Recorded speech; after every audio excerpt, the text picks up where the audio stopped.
Assalamualaikum warahmatullahi wabarakatuh. Saya Mamah Nur Fadilah, mahasiswa Universitas Negeri Jakarta, Pendidikan Teknik Elektro. Saya akan menjelaskan tentang materi muatan listrik, medan listrik, dan hukum Gauss. Nah, yang pertama, muatan listrik. Jadi, muatan listrik itu adalah sifat atau muatan dasar yang dibawa partikel dasar, sehingga menyebabkan partikel dasar tersebut mengalami gaya tarik-menarik dan tolak-menolak. Muatan listrik suatu partikel dasar dapat berjenis positif dan negatif.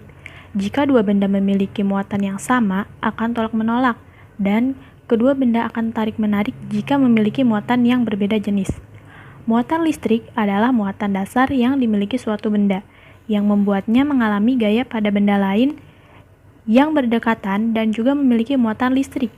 Simbol Ki sering digunakan untuk menggambarkan muatan. Sistem satuan internasional dari satuan Ki adalah Coulomb, yang merupakan 6,24 dikali 10 pangkat 18 muatan dasar. Jenis muatan listrik. Yang pertama, muatan listrik proton. Menurut Benjamin Franklin, muatan listrik positif umumnya bersifat saling tolak-menolak dengan suatu benda yang bermuatan.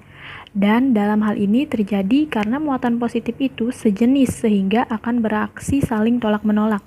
Yang kedua, muatan listrik negatif atau elektron. Menurut Benjamin Franklin, muatan listrik negatif pada suatu benda dapat dipastikan jika terdapat benda yang memiliki muatan negatif dan saling tolak-menolak dengan plastik yang memiliki muatan, maka dapat dipastikan bahwa muatan benda tersebut negatif. Penjelasan lebih lengkapnya yaitu, muatan listrik suatu benda ditentukan oleh jumlah proton dan elektron yang dikandung benda tersebut. Jika suatu benda kelebihan elektron sama dengan kekurangan proton, maka benda tersebut bermuatan negatif. Jika suatu benda kekurangan elektron, kelebihan proton, maka benda tersebut bermuatan positif. Jika jumlah elektron sama dengan jumlah proton, maka benda tersebut tidak bermuatan netral. Sifat muatan listrik. Muatan listrik yang sejenis akan saling tolak-menolak dan muatan tidak sejenis akan saling tarik-menarik. Muatan listrik merupakan besaran pokok fisika yang diukur dalam satuan Coulomb disimbolkan dengan C.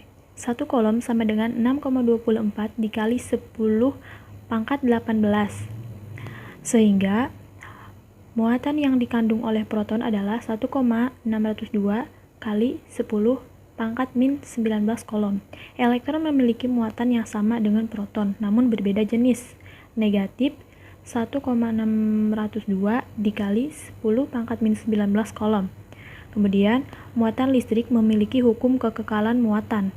Gaya yang ditimbulkan dua muatan memiliki karakter yang sama, seperti gaya gravitasi yang ditimbulkan dua buah benda dengan massa tertentu. Gaya antar muatan juga bersifat konservatif dan terpusat. Rumus muatan listrik. Rumusnya yaitu F sama dengan K dikali Q 2 dibagi R pangkat 2. F yaitu gaya tarik-menarik atau tolak-menolak. Kemudian K adalah muatan listrik. Q1 dan Q2 adalah konstanta. Dan R adalah jarak antara kedua muatan. Nah, jadi gaya tarik-menarik atau gaya tolak-menolak antara dua muatan listrik sebanding dengan muatan-muatannya dan berbanding terbalik dengan kuadrat jarak yang memisahkan kedua muatan tersebut. Apabila medium muatan bukan pada medium vakum atau udara, maka besar gaya antaran muatan Q1 dan Q2 akan lebih kecil. F udara atau vakum lebih kecil daripada F medium. Hal tersebut dikarenakan nilai permisivitas listrik pada medium bukan udara lebih besar. Permisivitas epsilon O diganti dengan epsilon, yaitu epsilon sama dengan epsilon R epsilon O. Dalam vakum nilai epsilon R adalah 1, sedangkan dalam udara epsilon R adalah 1,0006. Dengan demikian, gaya Coulomb dalam medium rumusnya yaitu F medium sama dengan 1 dibagi 4 V epsilon dikali Q1 dikali Q2 dibagi R pangkat 2. F medium sama dengan 1 dibagi epsilon R dikali F vakum. Nah, contoh soal, sebuah benda bermassa 40 gram dan bermuatan Q1 sama dengan 1 mikrokolom digantungkan pada seutas tali ringan dengan massa diabaikan. Tepat di sebelah kiri benda tersebut diletakkan muatan Q2 dengan muatan negatif 2 mikrokolom yang menyebabkan posisi benda bergeser ke kiri. Jika diketahui K sama dengan 9,10 pangkat 9 Newton meter kuadrat per kolom kuadrat dan gravitasi sama dengan 10 meter per sekon kuadrat. Tentukan berapa tegangan yang dialami tali tersebut. Nah, penyelesaiannya, pertama, tentukan terlebih dahulu besar gaya kolom atau gaya tarik-menarik muatan. Dan untuk mencari tegangan, gunakan aturan Pythagoras karena tegangan talinya merupakan resultan dari dua gaya berat muatan Q1 dan gaya kolom. Jawabannya, F sama dengan K Q1 dikali Q2 per R kuadrat. F sama dengan 9,10 pangkat 9, 1 dikali 10 pangkat min 6 dikali 2 dikali 10 pangkat min 6 per 15 dikali 10 pangkat min 2 dipangkatkan 2. Kemudian F sama dengan 9 kali 2 kali 10 pangkat min 3 per 225 kali 10 pangkat min 4 sama dengan 0,8 Newton. Setelah gaya tarik-menarik antara kedua muatan listrik ketemu, untuk mencari tegangan tali, cari resultan dengan gaya berat muatan. Rumusnya yaitu T sama dengan resultan. T sama dengan akar F C pangkat 2 plus M dikali G dipangkatkan T sama dengan akar 0,8 pangkat 2 ditambah 0,4 pangkat 2. Hasilnya T sama dengan 0,28 Newton. Medan listrik. Medan listrik adalah ruangan di sekitar benda bermuatan listrik, di mana jika suatu benda bermuatan listrik berada di dalam ruangan tersebut akan mendapatkan gaya listrik atau gaya kolom. Medan listrik ini juga disebut dengan medan vektor, sehingga untuk menyatakan arah medan listrik dinyatakan sama dengan arah yang dialami oleh muatan positif jika berada dalam sembarang tempat di dalam medan tersebut. Kemudian kuat medan listrik.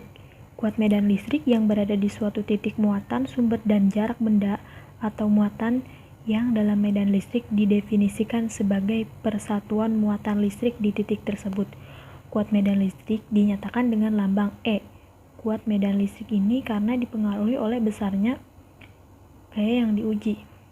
Nah, lalu kuat medan listrik dirumuskan sebagai besaran gaya kolom untuk setiap satuan muatan. Secara matematis, rumus dari medan listrik ini yaitu E sama dengan F dibagi Q. E yaitu kuat medan listrik, F adalah gaya kolom, dan Q adalah muatan uji. Nah, dari arah kuat medan listrik yang dialami muatan uji bergantung pada jenis muatan uji dan muatan sumber. Jika positif dan negatif bertemu, maka akan tarik-menarik. Namun, jika jenis muatan yang sama akan tolak-menolak. Nah, lebih jelasnya seperti digambar. Rumus medan listrik. Apabila diketahui rumus gaya kolom antara muatan sumber dengan muatan uji adalah F sama dengan K muatan sumber dikali muatan uji dibagi R kuadrat. Kemudian, E sama dengan K muatan sumber dibagi R kuadrat.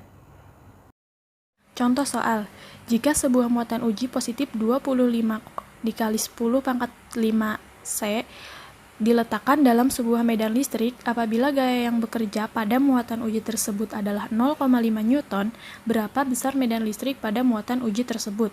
Nah, pembahasannya, diketahui F sama dengan 0,5 Newton. Q sama dengan positif 25 dikali 10 pangkat min 5 C. Ditanyakan E. Jawabannya, E sama dengan F per Q. E sama dengan 0,5 per 25 dikali 10 pangkat min 5 C. Jadi, hasilnya E sama dengan 5 dikali 10 pangkat 4 per 25 sama dengan 2000 N per C. Hukum Gauss. Flux listrik dapat didefinisikan sebagai perkalian antara garis gaya listrik dengan luasan bidang yang dilewatinya. Jika ada garis-garis gaya dari sebuah medan listrik homogen yang menembus sebuah bidang seluas A, maka flux listrik atau V yang melalui bidang tersebut tergantung pada kuat medan listrik, luas bidang yang ditembus, dan sudut jatuhnya. Ada dua kemungkinan, gaya jatuh tegak lurus dan gaya jatuh tidak secara tegak lurus. Rumus hukum Gauss yaitu V sama dengan E dikali A dan V sama dengan E dikali A dikali cos theta.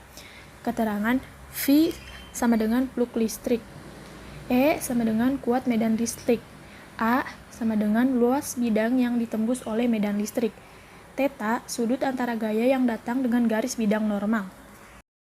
Nah, contoh soalnya, jika terdapat persegi dengan panjang sisi 20 cm, lalu bila sebuah medan listrik homogen sebesar 200 Newton per kolom ditembakkan ke arahnya dengan arah yang tegak lurus bidang persegi tersebut, berapa jumlah garis medan listrik yang menembus bidang persegi tersebut atau flux listriknya?